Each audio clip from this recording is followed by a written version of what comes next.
जब उठे सबसे पहले गुरुदेव को प्रणाम करें। यहीं से हमारी दिनचर्या है और यहीं से परमार्थ प्रारंभ हुआ है। पहले मनुष्य जन्म का लाभ गुरुदेव की शरणागति। प्रातः काल जो ही आंख खुली तो सबसे पहले गुरु चरणों में प्रणाम। उठी के प्रात गुरु ही सिर नावे, प्रात समय आराध्य को ध्यावे।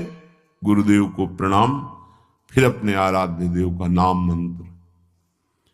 गृहस्थ में हो, गृहस्थ धर्म का संयोग किया है तो स्नान के बाद मंत्र। विरक्त है तो हर समय पावन है। सैया पे उठा, गुरुदेव को प्रणाम और मंत्र जाप प्रारंभ। जब शौच आदि लगे तो उसकी नित्य क्रिया। गृहस्थ है, गृहस्थ धर्म का संयोग किया है, नाम जप कर सकता है पर उस सैया पर मंत्र जाप नहीं। पवित्र होकर के फिर अन्य आसन पर बैठकर मंत्र जाप करे। जोई अब ठाकुर सेवा के लिए जब आप जा रहे हैं तो आपको ये ध्यान रखना है कि आपको चाहिए क्या। सूरदास जी बहुत सावधानी की बात कह रहे हैं। क्या चाहिए तुम्हें? हमारी तरफ से प्रार्थना कभी भगवान से लौकिक वस्तुएं मत मांगना। अपने आप हर आवश्यकता वो पूरी करना शुरू कर देंगे। आप मांगोगे वो निश्चिंत हो जाएंगे, आप नहीं मांगोगे वो चिंतित हो जाएंगे कि ये तो मांगता ही नहीं है कभी। अब इसको इस समय क्या आवश्यकता है, वो खुद पक्का पूरे जीवन के अनुभव की बात। जब जहां व्यवहारिक पारमार्थिक रक्षा करनी हुई है तब सरकार ने रक्षा की। जहां उनको संभालना हुआ है, जो देना हुआ है, जो पोषण कराना हो, सब ये जो प्रभु ने कहा है, अनन्यश्चिन्तयन्तो माम ये जनाः पर्युपासते तेषां नित्याभियुक्तानां योगक्षेमं वहाम्यहम् अक्षरशः परम सत्य। वो योग और क्षेम बहुत अच्छे से करते हैं। अप्राप्त की प्राप्ति कराना योग और प्राप्त की रक्षा करना क्षेम, दोनों मेरे प्रभु बहुत अच्छे से करते।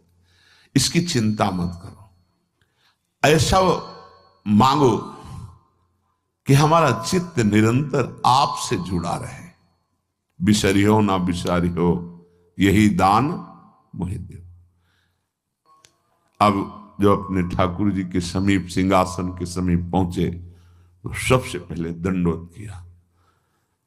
साष्टांग दंडवत, पंचांग दंडवत, पर्दा खोलने के पहले ही दंडवत किया। परम धाम की प्राप्ति होगी। एकोपि कृष्ण कृतः प्रणामो दशाश्वमेधावृतेन तुल्यः, दशाश्वमेधि पुनरेपि जन्म कृष्ण प्रणामी न पुनर्भवाय। भगवान व्यासदेव जी महाभारत में एक बार श्री कृष्ण को साष्टांग दंडवत कर ले तो 10 अश्वमेध यज्ञ के अवभृत स्नान का फल प्राप्त होता है। 10 अश्वमेध के अवभृत स्नान करने वाला स्वर्ग जाएगा, अपने यज्ञों का फल भोगेगा, फिर मृत्यु लोक में आएगा। लेकिन कृष्ण प्रणामी न पुनर्भवाय।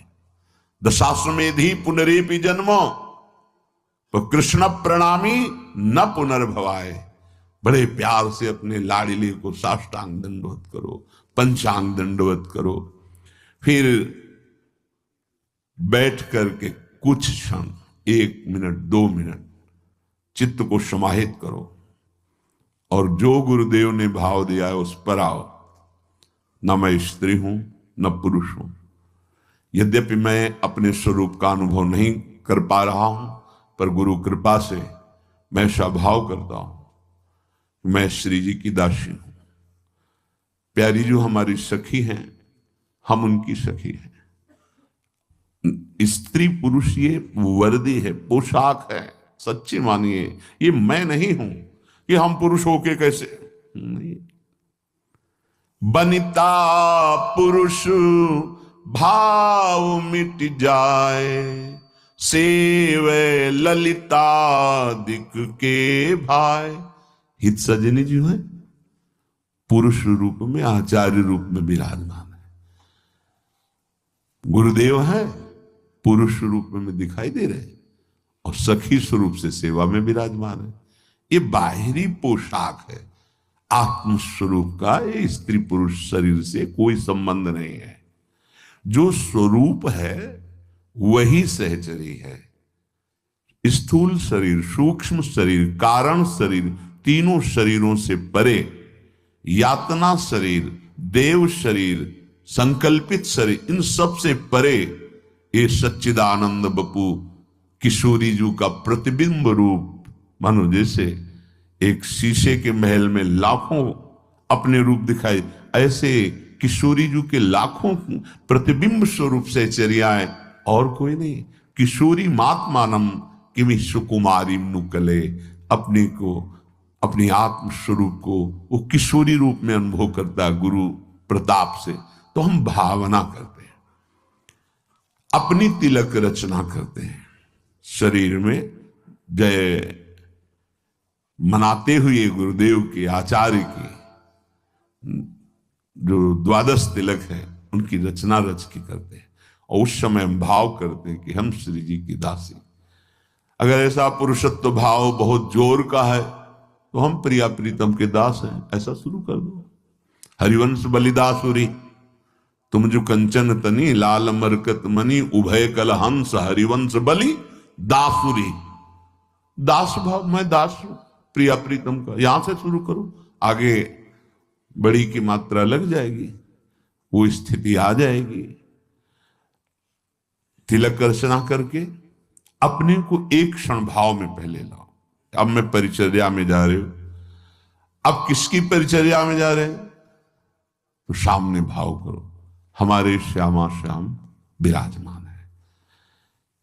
निज ठाकुर को ध्यान लगावे, ध्रुव प्रहलाद की पदवी पावे। बड़े बड़े महाभागवतों को जो पद मिला है, सुख मिला है, वो उस उपासक को सुख मिलता है। सेवा के पहले ध्यान करो, हम किसकी सेवा करने जा रहे हैं? गौर श्याम जोरी, अद्भुत जिनका सौंदर्य, अद्भुत प्रभाव, अद्भुत महिमा, मैं उनकी सेवा करने जा रहा हूं। ध्यान एकाग्र करे, ध्यान कहीं और, पर्दा हटा रहे, सेवा बहुत सावधानी से। हम किनकी सेवा? श्यामा श्याम की सेवा। जिन हरि को चरणामृत लियो, वैकुंठ में अपनो घर कियो। मैं उन हरि की सेवा करने जा रहा हूं जिनके चरणामृत का इतना प्रभाव है कि जिसने अपनी जिह्वा पर नित्य चरणामृत पान किया, वो भगवान की महिमा जिसके अकुंठ है, ऐसे महान धाम वैकुंठ का अधिकारी होता है। अपने प्रिया प्रीतम के उपासक हैं तो अपना नित्य धाम वृंदावन। एक चरणामृत नित्य पीने का फल है भगवान के नित्य धाम में वास मिल जाना। अकाल मृत्यु हरणम सर्वव्याधि विनाशनम, श्री कृष्ण पादोदकम पीत्वा पुनर्जन्म न विद्यते। विश्वास करो, ये शब्द मजाक में नहीं कहे गए हैं। जो रोज चरणामृत का पान करता है, नियम बना लो, जिह्वा आसक्त हो जाए चरणामृत में। संतों का चरणामृत, हरि का चरणामृत रोज हमारे पास होना चाहिए। हमारी ये परम संपत्ति है। अगर चरणामृत नहीं तो हम क्या? देखो, परम दानी है राधा वल्लभ लाल जो, बिहारी जो, वहां जाकर आप मांगे, आपको चरणामृत मिल जाएगा। इतना ही चरणामृत मिल जाए, उसमें आप चाहे 100 लीटर जल मिला लीजिए, वो बराबर चरणामृत ही रहता है। रोज चरणामृत लीजिए। चरणामृत पीने वाले के अंदर ऐसी दुख सहने की सामर्थ्य आ जाती है। यद्यपि प्रारब्ध के अनुसार बड़े बड़े महापुरुषों ने भी दुख को स्वीकार किया है, पर वो दुखी नहीं हुए। वो अपना प्रभाव दिखा रहा है, पर चरणामृत अपना प्रभाव दिखा रहा है। देखो, महादेव जी भगवान का चरणामृत गंगा जी को सर पर धारण किए हैं। हम कुछ चरणामृत पिए और अपने माथे पे से 1-2 बूंद जरूर डालें। आप देखो, ये वो है जो मोक्ष सुख को भी लघु कर दे। ये वो मार्ग है जो हरि आगे बाजित्र बजावे, 3 लोक रजधानी पावे। श्री जी का पर्दा हटाया, धीरे धीरे चरण चापे, भावना की युगल सरकार उठ रहे हैं। अब पद के द्वारा उठाया जा रहा है, जागो मोहन प्यारी राधा। हारमोनियम बज रही, मंजीरा धीरे से मृदु मृदंग बज रही। ये जो बाजे बजा रहे ना, ये त्रिभुवन पति की राजधानी को प्राप्त होंगे। जय जय वृंदावन रजधानी, जहां विराजत मोहन राजा श्री राधा महारानी। जय जय वृंदावन रजधानी, हे सदा सनातन इकरस जोरी, महिमा निगम न जानी।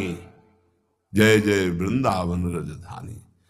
ये खिलवाड़ मत समझ लेना है जो आप हारमोनियम, संगीत, मृदंग आदि आप बजाते हैं प्रियालाल के सामने, केवल बजाते हैं ना, इसी से राजधानी की प्राप्ति हो जाएगी, वृंदावन राजधानी की।